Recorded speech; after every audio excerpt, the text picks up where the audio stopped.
What's up, everybody? Brothers, sisters, psychonauts, and seekers of truth. It is Ananka, and welcome to my bazaar. Today, I have a DPH trip report for you.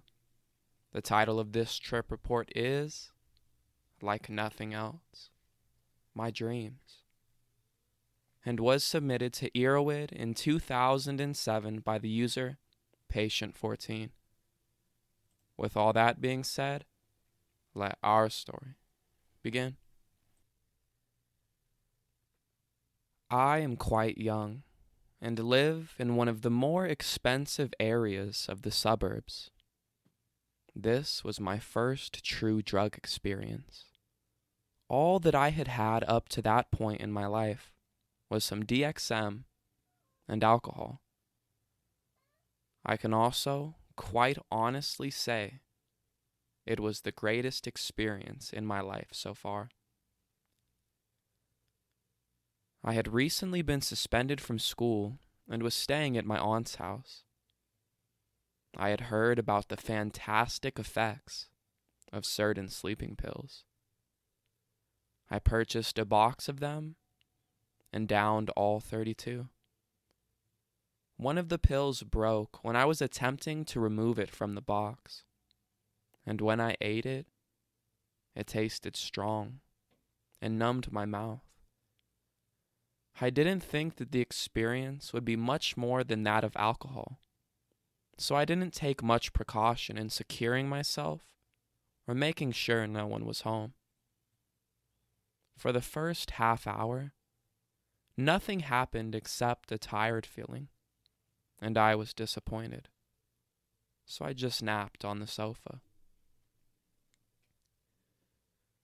I don't know how long I slept. When I woke up, I was upset because I thought I had slept the high off.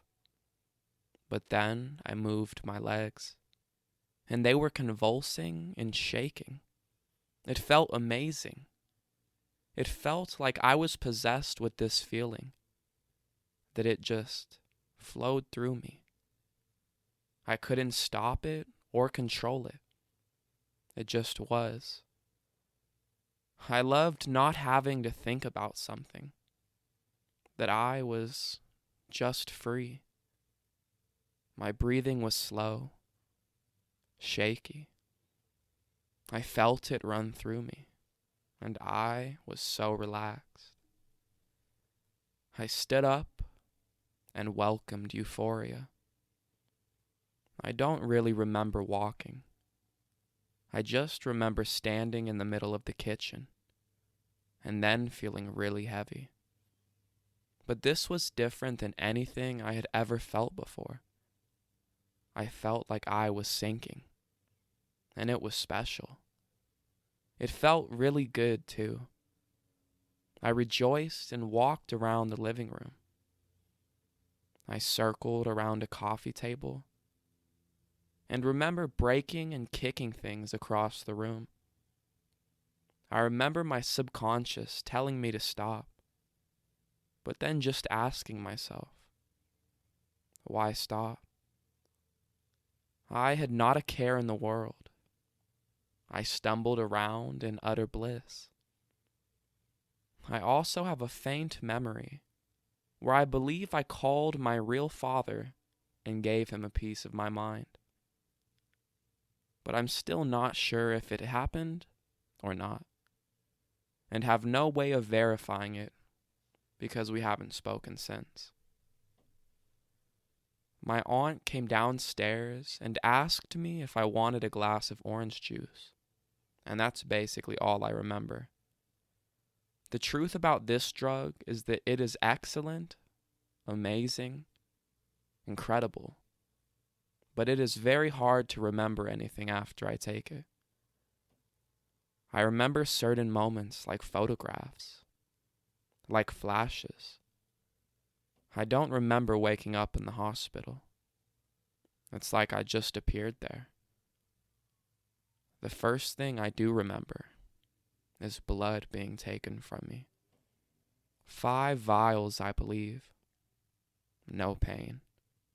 and I am usually quite squirmish about those things. They moved me to another hospital, and I was moving slow, shaking, in complete ecstasy. I believe I was in a straitjacket, but I'm just not sure. In the ambulance, a very nice, young, handsome doctor began to speak to me. I was in about a half and half state.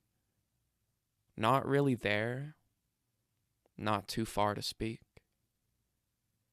He asked me numerous questions, which ranged from if I had attempted suicide to my favorite subject in school. He was friendly, and I just focused on his face the entire time. I was friendly too. I wasn't scared, and I'm usually tense and antisocial in any public situation. He asked me if my friends or me had ever done drugs, and I denied, saying that we would never do that, which is true. For once, I felt laid back and happy. I had this terribly dry mouth. My lips were cracked, and I felt like the skin in my mouth was sort of peeling. On the long haul into the hospital, I had a clear vision of my best friend. I was thrilled she had come to see me and wish me well. She stayed with me and reassured me through the hallway and commotion, and I felt so eased. I asked for her later and called my aunt by her name, but she was never there to begin with. I was placed in a comfortable hospital bed and took yet another nap. I woke up and was convinced I was in my own bedroom and demanded that everyone get out. My adoptive mother told me she wasn't mad with me, eyes full of tears, and I cursed and screamed at everyone until she fled. At this time, my room morphed into the hospital room, almost like a wave into focus.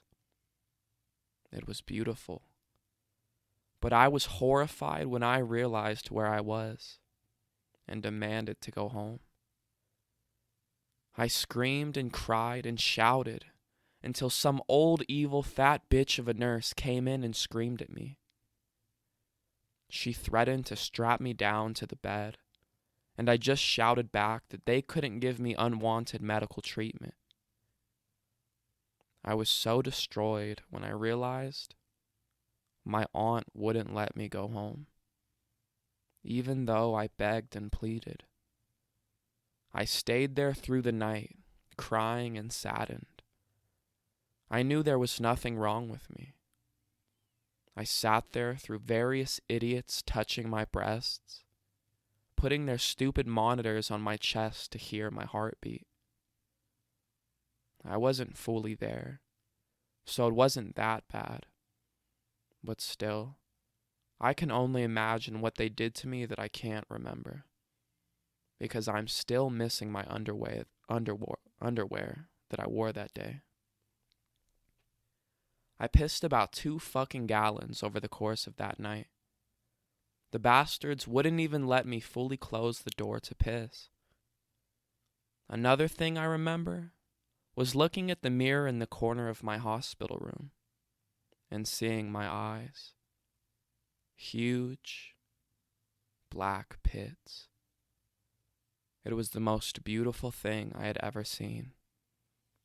It reminded me so much of the Nirvana song, Drain You. And now I knew exactly what Cobain meant. I'm still not sure exactly how long I stayed at the hospital. I was in a very hazy state through this whole thing, and I don't really talk to my guardians. I do know it was at least overnight. I know that there was no reason for any ambulance or help to be called, My aunt was just probably confused and didn't know what was going on. I just sat there with a water IV in my hand, pumping me full of liquid to get the medications out faster. The whole thing about the hospital was complete bullshit, especially since my mom was a hippie at one time. I have no brain damage.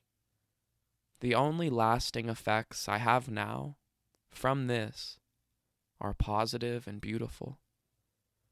I have these terrifically creative and very lifelike dreams when I sleep now. And it used to be rare that I ever had any dreams at all. I loved it. I loved everything about it.